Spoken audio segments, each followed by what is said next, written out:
The President of the United States has just announced he wants to halt all trade with Spain, a country that is technically a military ally, not an adversary, not a rival, a partner sitting at the same table inside the same defense alliance.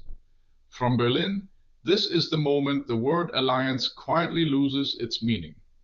Here in Europe, we grew up on a simple idea. NATO is a family. You may argue at the dinner table, but you do not threaten to starve a cousin over how they voted. Americans watching their president turn on Spain live on camera seem to treat this as normal Tuesday theater. To us, it looks like the roof beam being sawed while everyone admires the view. So what actually happened? At the NATO summit in Ankara, Donald Trump declared he had instructed his Treasury Secretary, Scott Bessent, to stop every bit of trade with Spain. He called Spain a, quote, terrible partner in the alliance. He said, and I am quoting again, "I want nothing to do with Spain." Why Spain? Because Prime Minister Pedro Sanchez, a social democrat and apparently Trump's newest favorite enemy, refused to let American forces use bases in Andalusia during the recent strikes on Iran and close Spanish airspace to American jets. Madrid said no, and in the current Washington, saying no is treated as an act of economic war. Notice the contrast. Britain's outgoing Prime Minister Keir Starmer hesitated at first, then folded and allowed the use of British bases. Spain held firm.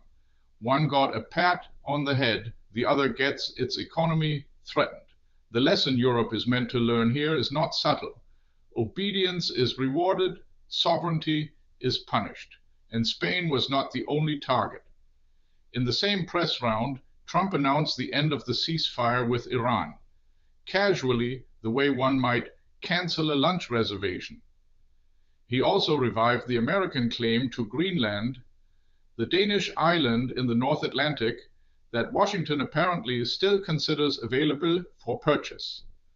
That fight poisoned transatlantic relations at the start of the year, and now it is back. Denmark's Prime Minister Mette answered in Ankara with the flat clarity of someone who has stopped being surprised. Of course, she said, we will defend the Kingdom of Denmark. Read that sentence again.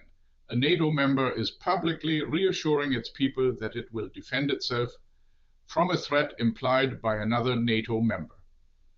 The European states came to this summit with an offer. They arrived waving their own new defense spending, hoping to soothe the man at the head of the table. It bought them nothing. Trump simply raised the stakes. The tribute was paid, and the tribute was not enough. The deeper story here is not one insult toward one prime minister. It is that the alliance now runs on personal loyalty to one man rather than shared treaty obligation. And an alliance held together by a mood is not an alliance. It is a hostage situation with better catering. That's the view from here. What does it look like where you are? Drop it in the comments and subscribe for the perspective American media won't give you.